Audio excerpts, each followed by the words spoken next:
വൃത്തിയാക്കിയിട്ട് വെക്കാനുള്ള മീനുണ്ട്. നമ്മൾ ചെയ്യുന്നത് നമ്മളെ ചിന്തിക്കുക. ഇതിപ്പം കേവലം 2-3 ഉദ്യോഗസ്ഥർക്ക് വേണ്ടിയിട്ടല്ല. ഇവിടെ റെസ്ക്യൂ ഗാർഡന്മാരുണ്ട്, അവരും ഇവിടെ വന്ന് പറയുന്നുണ്ട് നിങ്ങൾ ശത്രുക്കളല്ല, സേവകരാണ് ഞങ്ങൾക്കറിയാം.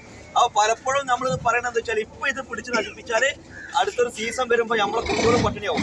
അല്ലെ, ഞങ്ങളെക്കാളും ഈ വിഷയത്തിൽ ഉത്തരവാദിത്തം കണ്ട വളരെ സ്നേഹത്തോടെ പറയും മത്സ്യത്തൊഴിലാളികളോട്. അപ്പൊ ദയവ് വിചാരിച്ചിട്ട് കോരക്കാര് എന്തെങ്കിലും പേരാണ് ആഷിക്ക, അസർക്ക, ലത്തീഫ്ക, ജാബർക്ക, യൂൻസ്ക എല്ലാവരും ഉണ്ട്.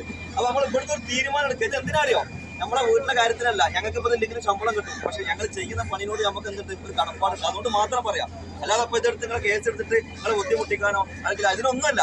അപ്പൊ ഇത് എന്നെ ശ്രമിക്കുന്നവരായിട്ടുള്ള മത്സ്യത്തൊഴിലാളി ശ്രദ്ധിക്കുക. നിങ്ങൾ പിന്നാലെ ഞങ്ങൾ നടക്കണ്ട. അതേപോലെ പൊന്നാനിയും പിന്നെ നമ്മുടെ പരപ്പനങ്ങാടി അവരൊക്കെ വന്ന അവിടെ ഒറ്റക്കെട്ടാണ്. ഇവിടെ എന്താ നമുക്ക് ഐക്യമില്ലാതിരിക്കാൻ കാരണം? ഇത് നമ്മൾ ചിന്തിക്കുക. ഇത് നമ്മൾ ചെയ്താൽ നമ്മളെ കുട്ടികൾക്ക് ഇത് കൊടുക്കാൻ പറ്റില്ല. കാരണം ഇത് നമ്മൾ കടലിന്റെ ഈ സമ്പത്തിനെ നശിപ്പിക്കുന്നത്. അപ്പൊ എന്തൊരു തീരുമാനം എടുക്കുക. ഞങ്ങൾ ഒറ്റക്കെട്ടായിട്ട് ഞങ്ങൾ എന്ത് ചെയ്യൂല, ഞങ്ങൾ ഈ ചെറിയ മീൻ, ഈ വലുപ്പമില്ലാത്ത മീൻ വന്നാല് ഞങ്ങൾ അത് വെപ്പിക്കൂല. ഇവിടെ ഒരു തീരുമാനം റെഡിയാണ്.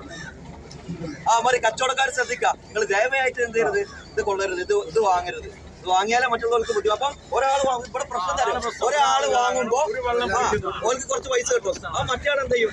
ഓൾക്ക് നമ്മളോട് ദേഷ്യമാവും. നമ്മൾ തലേ ദിവസം തട്ടി. ഇതൊക്കെ സ്വാഭാവിക തെറ്റുകൾ മനുഷ്യന്മാർക്ക് വരും. നമ്മളൊന്നും എല്ലാം തികഞ്ഞ ആൾക്കാരല്ലോ. അപ്പൊ റെസ്റ്റോറന്റുമാർ വരും. അവരെ ഡ്യൂട്ടിക്കാണ് ഇവിടെ വരുന്നത്. അവർ ശത്രുക്കളല്ല. നിങ്ങളൊപ്പം നിങ്ങളെ പിന്നെ സേവകരാണ് ഈ വിഷയത്തിൽ. നിങ്ങൾക്ക് റെസ്ക്യൂ വന്നാലും അല്ലെങ്കിൽ എന്ത് വിഷയത്തിൽ നിങ്ങൾക്ക് ഞങ്ങളെ വിളിക്കാം കേട്ടോ. ഞങ്ങളൊന്നും നിങ്ങൾ വിചാരിക്കുന്നത് പോലെ ആരെയും ഉപദ്രവിക്കാനോ ദ്രോഹിക്കാനല്ല.